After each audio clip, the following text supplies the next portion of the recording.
Jikalau agama diciptakan oleh Allah, kenapa agama A dia ridhoi, agama B dia tidak ridhoi, agama C dia tidak ridhoi? Betapa tidak adilnya Allah. Dia menciptakan agama, ada yang dia ridhoi dan ada yang dia tidak ridhoi. Betapa tidak adilnya Allah di situ. Ya, betapa jahatnya Allah di situ. Betapa kejamnya Allah itu. Karena dia memberikan informasi yang berbeda di tiap-tiap agama. Ya, saya harap sampai sini kalian paham. Ya, lalu kita berbicara soal agama. Agama ini berbicara horizontal. Sementara iman itu berbicara vertikal. Ya, dalam bahasa Yunani, iman itu pistin atau pistis. Bisa diterjemahkan sebagai pistos. Artinya iman yang tidak tergeser. Ya, iman itu rasa. Rasa kita terhadap kasih karunia Allah terhadap manusia. Itu iman. Ya, ada rasa dari lubuk hati manusia. Sementara agama ini hubungan horizontal.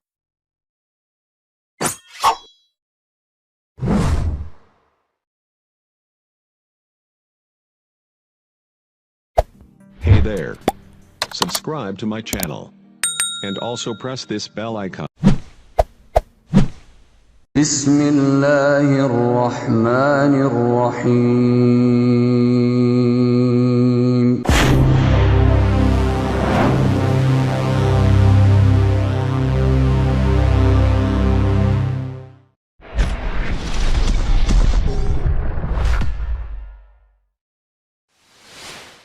Bismillahirrahmanirrahim. Assalamualaikum warahmatullahi wabarakatuh.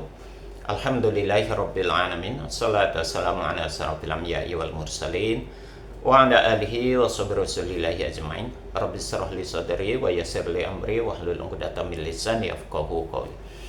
Alhamdulillah, puji syukur kita ucapkan kehadirat Allah Subhanahu wa taala yang sampai hari ini Allah masih memberikan kesehatan kepada kita semua. Salawat dan salam kepada Nabi Allah Muhammad sallallahu alaihi wasallam. Allahumma shalli ala Muhammad wa ala ali Muhammad. Uswatun hasanah buat kita semua, contoh suri tauladan hidup untuk seluruh umat manusia. Saudara sekalian, pada kesempatan kali ini kita akan mencoba memberikan tanggapan terhadap pernyataan yang disampaikan oleh Bang RK. Ya, di awal video ini tadi sudah kita saksikan pernyataan dia berkaitan tentang agama. Kemudian ada sedikit menyinggung tentang keimanan. Menarik apa yang dia sampaikan. Setidaknya saya menangkap ada dua hal poin. Ya, ada dua poin yang memang perlu kita tanggapi. Pertama, dia menyatakan tadi, kalau seandainya seluruh agama itu datangnya dari Allah, maka sungguh Allah itu tidak adil. Katanya begitu ya. Tidak adil karena hanya meridhoi satu agama tertentu dan tidak meridhoi agama yang lain. Sementara dipandang menurut RK ini asumsi yang muncul di dalam benaknya, semua agama yang ada ini adalah ciptaan Allah itu sendiri. Nah, begitu. Kemudian yang kedua, dia menyatakan bahwasanya agama itu urusannya horizontal, sedangkan iman urusannya vertikal. Karena iman itu berkaitan dengan rasa. Itu pernyataan yang dia sampaikan. Nah, berkaitan dengan hal tersebut, saudara, kita coba memberikan ulasan satu persatu. Pertama, tentang tentang agama itu semuanya datang dari Allah. Namun Allah sungguh tidak adil karena Allah itu hanya meridhoi agama tertentu dan tidak meridhoi agama yang lain. Berkaitan dengan hal tersebut, perlu kita jelaskan kepada RK bahwasanya memang Allah tidak memberikan agama selain daripada agama Islam. Allah tidak pernah menurunkan agama selain daripada agama Islam. Ya. Jangan dipikir atau jangan dikira agama Islam itu baru muncul setelah atau saat Nabi Muhammad itu diutus ke dunia ini. Ya, di abad ke-7 itu. Inilah salah persepsi yang ditanamkan oleh saudara-saudara kita yang beragama Kristen khususnya. Dalam hal ini saya akan langsung menanggapi kepada kekristenan karena RK beragama Kristen Protestan, jadi saya langsung saja menuju kepada kekristenan. Jadi antara Islam dengan Kristen sajalah dulu yang kita bahas. Nah, kembali pada pernyataan tadi bahwasanya Allah hanya menurunkan agama itu Islam dari dahulu, dari nabi-nabi sebelum Muhammad Rasulullah SAW. Jadi bukan Islam itu didatangkan sejak Muhammad itu diutus menjadi Rasul, tidak. Kalau seandainya kita bisa merujuk kepada surat Al-Hajj misalnya, di dalam surat Al-Hajj ayat ini, ayat yang ke-78, ayat ini cukup panjang saudara, kita ambil potongannya saja. Di situ ada kalimatnya begini. Millata abikum Ibrahim huwa sammakumul muslimuna min qablu. Nah, itu kalimatnya begitu. Kata Allah di dalam ayat itu, di dalam kalimat potongan itu dikatakan, ikutilah agama bapakmu Ibrahim. Ya, dia, yakni Allah, telah menyebut kamu muslim dari dahulu. Jadi, penyebutan kata-kata muslim itu sudah disebutkan dari dulu. Dari masanya Ibrahim sudah ada penyebutan kata-kata itu muslim. Muslim itu orangnya, agamanya adalah Islam. Jadi, bahasa lainnya, Ibrahim sudah membawa ajaran Islam. Hal ini juga ditegaskan di dalam Ali Imran ayat yang ke-84. Qul amanna billahi wa ma unzila alaina wa ma unzila ala Ibrahim wa Ismail wa Ishaq wa Ya'qub wal asbat wa ma utiya Musa wa Isa wan nabiyyuna mir rabbihim la nufarriqu baina ahadim minhum wa nahnu lahu muslimun. Nah, di ayat itu dikatakan begini, katakanlah kami beriman kepada Allah, kepada apa yang diturunkan kepada kami, dan kepada Nabi Ibrahim, ya, kepada Ismail, kepada Ishak, kepada Yakub dan anak-anaknya, dan apa yang diberikan kepada Musa, kepada Isa, ya, dan para nabi-nabi Tuhan mereka. Kami tidak membeda-bedakan seorang pun di antara mereka, dan hanya kepadanya lah kami berserah diri atau menyerahkan diri. Nah, di ujung kalimat ayat ini ada kata-kata wa nahnu lahu muslimun. Kami semuanya muslim. Siapa kami itu? Ya, para nabi itu. Di sini disebutkan bahwa dari Ibrahim, Ismail, Ishak, Yakub dan anak-anaknya, anak-anak Nabi Yakub, sampai kepada disebutkannya di situ Musa dan Isa atau Yesus. Dan di situ ada kalimat la nufarriqu baina ahadim minhum, tidak membeda-bedakan di antara sesama mereka itu, satu dengan yang lainnya tidak beda-bedakan. Wa nahnu lahu muslimun, dan kami semuanya, para nabi yang disebutkan itu semuanya beragama Islam. Menyerahkan diri, maksudnya menyerahkan diri kepada siapa? Ya, kepada Allah. Karena muslim itu atau Islam itu artinya berserah diri. Makanya pantas di dalam Ali Imran juga ayat yang ke-19 dikatakan inna dina indallahil Islam. Sesungguhnya agama yang diridhoi oleh Allah hanyalah Islam. Ya. Bahkan di ayat 85-nya dipertegas itu, wa may yabtaghi ghairal islam dinan fala yuqbal minhu wa huwa fil akhirati minal khasirin. Siapa yang mencari agama selain daripada Islam, maka ia tertolak. Agamanya itu tertolak, tidak diterima dan tidak diakui. Wa huwa fil akhirati minal khasirin. Dan kelak di yaumil kiamat atau kelak di suatu akhirat nanti mereka akan termasuk orang-orang yang rugi. Jadi pernyataan tentang agama diciptakan semuanya oleh Allah itu tidak benar. Allah hanya mengirimkan satu agama saja, yakni agama Islam. Di luar Islam tidak ada agama yang datang dari Allah. Itu dasarnya kenapa Islam itu menjelaskan bahwasanya hanya Islam saja yang diridhoi oleh Allah. Bukan ini masalah egois, bukan masalah mau menang sendiri, tapi pada faktanya memang demikian. Maksud saya faktanya demikian. Ya, kembali kepada agama yang dibawa oleh RK. Saya tidak membicarakan tentang agama lain selain agamanya RK. Agama RK itu Kristen. Pertanyaannya, Kristen itu kan terdiri dari beberapa sekte, beberapa kelompok, aliran dan segala macam, dan mereka memiliki pola ibadah, pola teologi yang berbeda-beda. Ya, denominasi yang ada di kekristenan itu begitu banyak. Ya, pertanyaannya, Yesus atau Allah lah, taruhlah Allah. Ya, kita terima dulu pernyataan RK ini. Allah menurunkan Kristen. Pertanyaannya, Kristen yang mana diturunkan oleh Allah? Atau kepada Yesus ngajarkan Kristen yang mana? Ya, kalau kita lihat faktanya, Kristen itu kan banyak denominasinya, banyak sektenya. Ya, Kristen awal-awal itu muncul kurang lebih di tahun ke-30 Masehi. Ya, mula-mula munculnya kalimat Kristen, kata-kata Kristen itu tidak tertuang dinyatakan oleh Allah, bahkan oleh Yesus tidak pernah. Yesus tidak pernah menyebut ajaran yang dia bawa itu adalah Kristen, tidak pernah ada. Apalagi Allah tidak pernah menyebutkan tentang ajaran yang dia bawa itu, yang diajarkan oleh Yesus untuk kepada pengikutnya, kepada muridnya itu bernama Kristen, itu tidak ada. Kata-kata Kristen itu baru muncul ya di tahun kurang lebih tahun 30-an Masehi itu di Antioquia. Ya, siapa yang mulai memunculkan? Paulus atau Saulus. Di dalam Kisah Para Rasul pasal 11 ayat ke-26 di sana dikatakan mereka tinggal bersama-sama dengan jemaat itu 1 tahun lamanya sambil mengajarkan banyak orang di Antioquia. Di Antioquia lah murid-murid itu untuk pertama kali disebut Kristen. Baru muncul kata-kata Kristen itu belakangan, yang memunculkan adalah Paulus ya bersama Barnabas. Jadi bukan dari Yesus. Yesus tidak pernah mengenal kata-kata Kristen. Jangankan Yesus, muridnya yang 12 juga tidak pernah mendengar ada ajaran yang disampaikan, yang diajarkan oleh Yesus itu adalah beragama Kristen. Itu tidak ada. Ya. Nah, Kristen, kemudian ada lagi perpecahan antara Katolik dan Ortodok. Ya. Ortodok itu baru muncul kan di sekitar tahun 1054 Masehi.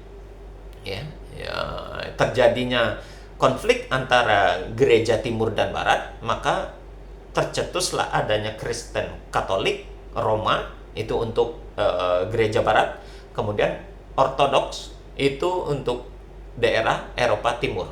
Jadi terjadi konflik, muncullah Ortodok dan Katolik itu. Protestan itu jauh lagi ke belakang. Pendirinya Martin Luther tahun 1517 Masehi, atau ada yang sebagian yaitu merupakan di abad ke-16 baru muncul melalui 95 tesis yang diajukan oleh Martin Luther, sehingga lahirlah Protestan. Ada beberapa di dalam isi Alkitab itu yang ditolak oleh Martin Luther, oleh kelompoknya Protestan, itu yang dikenal dengan Deuterokanonik ya. Jauh. Nah, ironinya lagi, ini nanti Protestan tidak satu, pecah lagi. Ada lagi nanti Calvinis, John Calvin pendirinya, itu 1536 Masehi. Kemudian nanti ada Anglikan, Raja Henry dari Inggris, dia pendirinya tahun 1534 Masehi. Nanti ada lagi Baptisan, Anabaptisan tahun 1525 Masehi. Ada lagi nanti Gereja Metodis didirikan oleh Charles Wesley tahun 1738 Masehi. Ada lagi Gereja Baptis abad ke-16 Masehi. Ada juga Presbyterian. Nah, Presbyterian itu di abad ke-16 oleh John Knox pendirinya. Bukan nabi, bukan Tuhan, bukan Allah, bukan Yesus.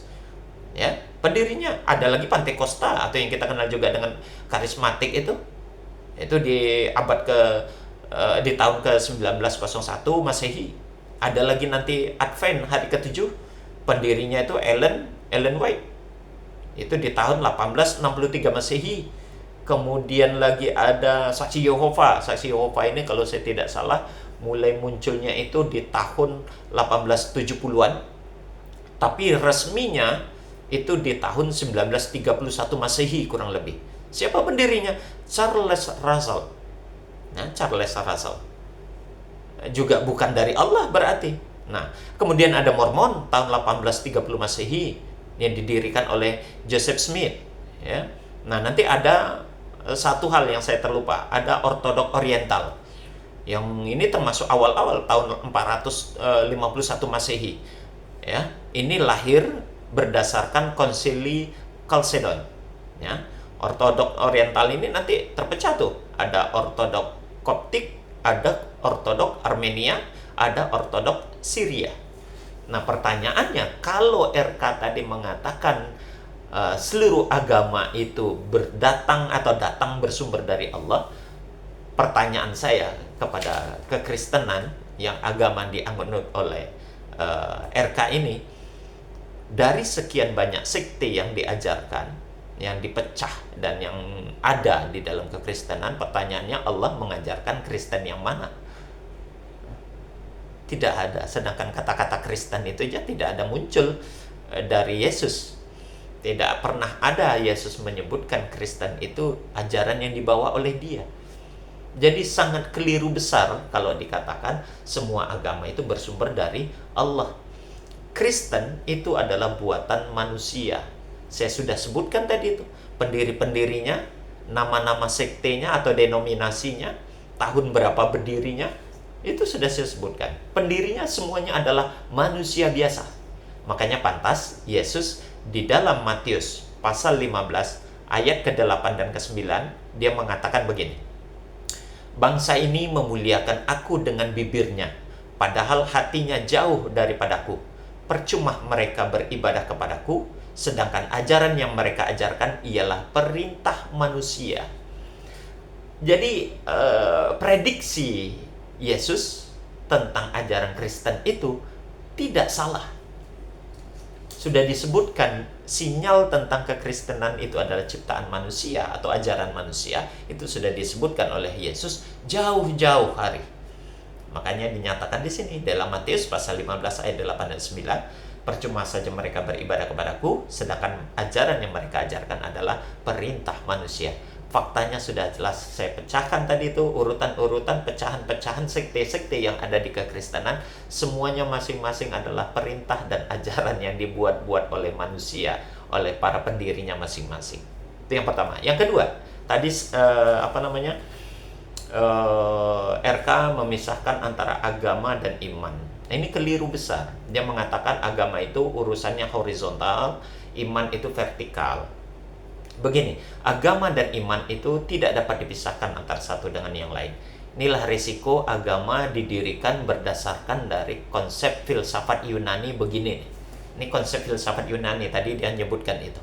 Bagian dari filsafat Yunani yang diadopsi ke dalam konsep kekristenan. Iman dan agama itu menjadi satu paket. Di dalam agama itu ada hubungan vertikal, ada hubungan horizontal.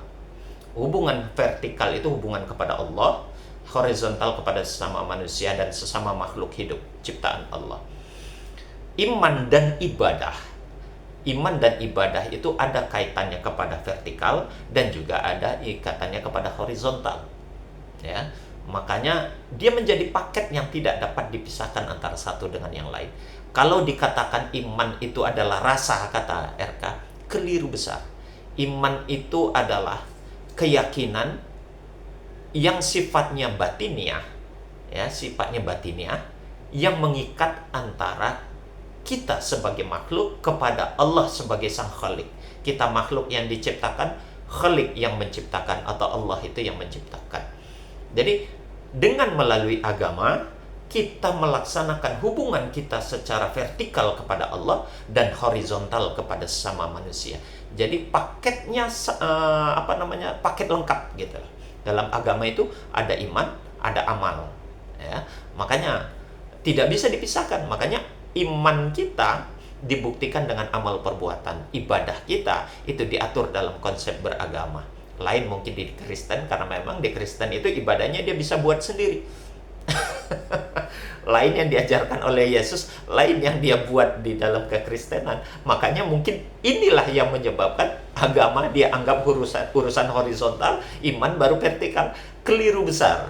Ya, di dalam agama itu ada satu paket yang tidak dapat dipisahkan antara Allah sebagai vertikal dan sesama makhluk sebagai horizontal, yang di dalamnya juga ada unsur ibadah. Ibadah itulah yang mengatur vertikal dan horizontal kita nanti beserta iman itu sendiri. Makanya ini membuktikan, sebetulnya kata-kata yang disampaikan RK tadi tentang agama dan iman dipisahkan membuktikan bahwasanya agama yang dia anut, agama yang dia laksanakan itu perintah manusia, bukan perintah dari Allah dan bukan ajaran dari Allah. Makanya Allah tidak meridhoi agama selain daripada Islam. Hanya Islam saja agama yang diridhoi oleh Allah. Sedangkan agama selain dari Islam, mohon maaf, Allah tidak menerima dan tidak meridhoinya. Demikian saudara, semoga ini bermanfaat, menjadi intibar dan pelajaran bagi kita semua. Kita akhiri dengan kafaratul majelis. Subhanakallahumma wa bihamdik asyhadu an la ilaha illa anta astaghfiruka wa atubu ilaik. Assalamualaikum warahmatullahi wabarakatuh. الله ربي والإسلام ديني ومحمدا رسول الله